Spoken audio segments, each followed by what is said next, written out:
प्यारे बहनों और भाइयों, मेरा नमस्कार स्वीकार हो। देखिए, आज हम आपके लिए शुद्ध विचार बताएंगे जिनके आधार पर मनुष्य चलने से महान बन जाता है। तो शुद्ध विचार हैं कि विद्वान और विद्यावान,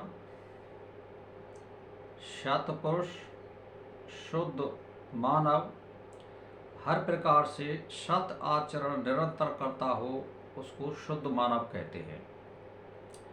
असत्य भाषा, नशा करता हो, मांस का सेवन करता हो, चोरी करता हो, धोखा करने या छल कपट करता हो, सब प्रकार से आचरणहीन हो, वह पंडित हो या बामन हो या कोई अन्य जाति का विद्वान हो, वह विद्वान नहीं माना जाएगा।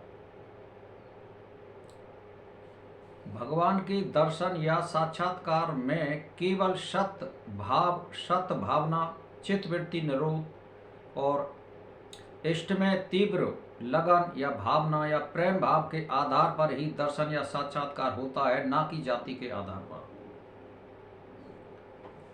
तो अपराध, पाप और निर्दयता, क्रूरता करने वाले से दूरी बनाए रखें। धर्माचार के पद वाला और सत्य भाषा का प्रयोग करने वाला हो या जातिवाद करता हो, उसको कभी भी धर्माचार स्वीकार ना करें, क्योंकि वह सब सत्य असत्य का ज्ञान होने पर भी माया जाल में लिप्त माना जाएगा। इसको मैं दोबारा से पढ़ के बता देता हूँ आपको कि कोई भी आदमी हो, धर्माचार के पद पर वाला, यानी कोई आदमी महात्मा के रूप में या बेमहात्मा के रूप में कोई विद्वान या किसी बड़े पद पर हो जो धर्माचार्य हो और वो असत्य भाषा का प्रयोग करने वाला हो या जातिवाद करता हो, उसको कभी भी धर्माचार स्वीकार ना करें, क्योंकि वह सब सत्य असत्य का ज्ञान होने पर भी माया जाल में लिप्त माना जाएगा। यानी वो अपनी एक भयभूति के जाल में फंसा हुआ है, माया के जाल में फंसा हुआ है। मैं एक ही बात बता देता हूँ कि जिन लोगों ने आत्म साक्षात्कार कर लिया है प्रकाश रूप का, उनके लिए कभी भी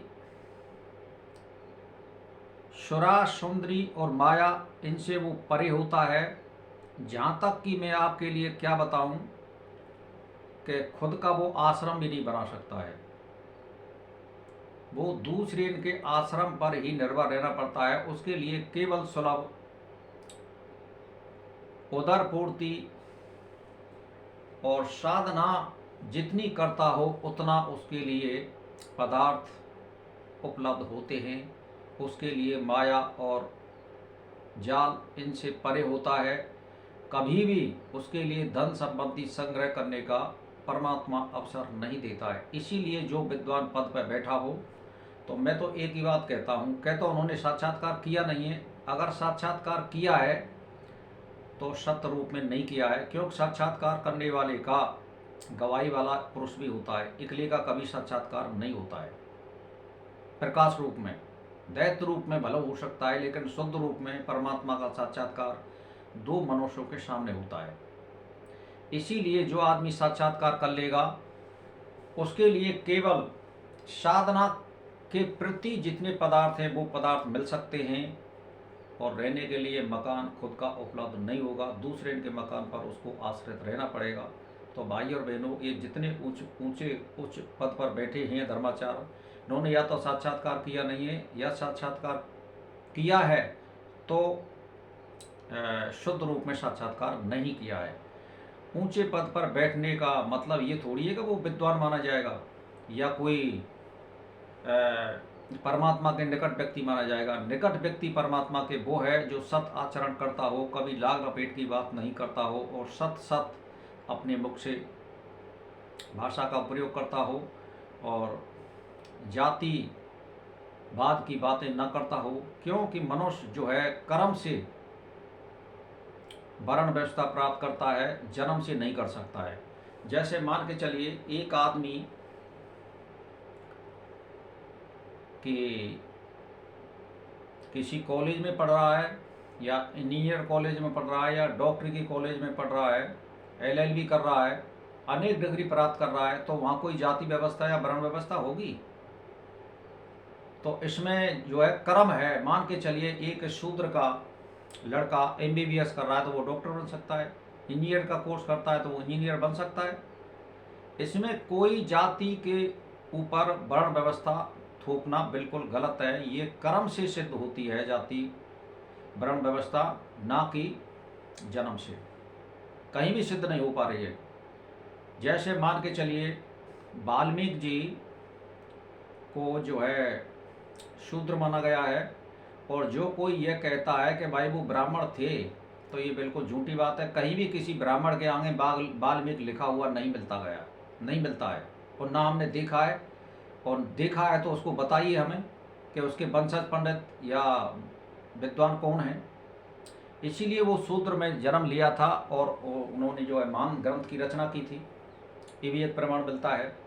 तो ये कोई ज़रूरी नहीं है कि विद्वान जो है जाति का ही हो, ऐसा कुछ नहीं है। मान के चलिए करण जो है विद्वान पंडित जाति का नहीं था, और माँ जो है ये अधिकार था कि पंडित जाति के लिए वे शिक्षा ग्रहण कर सकता है परशुराम जी के पास, और उन्होंने चाहे छुपके किया चाहे कुछ भी किया, लेकिन विद्या तो प्राप्त करी। अगर पंडित, ऐसा कहीं भी लेख है कि अगर वो पंडित होता तो विद्या प्राप्त करता तो उसकी विद्या निष्फल होती, तो कर्ण ने विद्या प्राप्त करी।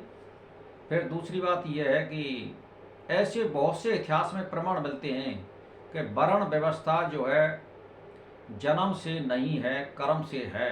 कुल मिलाकर के ये है कि जैसे मान के चलिए किसी आदमी ने मान के चलिए ब्राह्मण या पंडित के यहाँ जन्म ले लिया और उसके आचरण सही नहीं है, तो वो पूजनीय कैसे हो जाएगा भाई? दारू पी रहा है, मांस खा रहा है, लफंगेबाजी कर रहा है, पूजनीय तो वो है जो सत आचरण कर रहा है। राम को भी हम जो है सत आचरण के ऊपर ही हम पूजते हैं। राजा तो बहुत से हुए थे और भगवान तो बहुत पैदा हुए हैं, जन कितने अवतार होते हैं, लेकिन राम को ही क्यों अधिक माना जाता है, कृष्ण को ही क्यों अधिक माना जाता है? क्यों?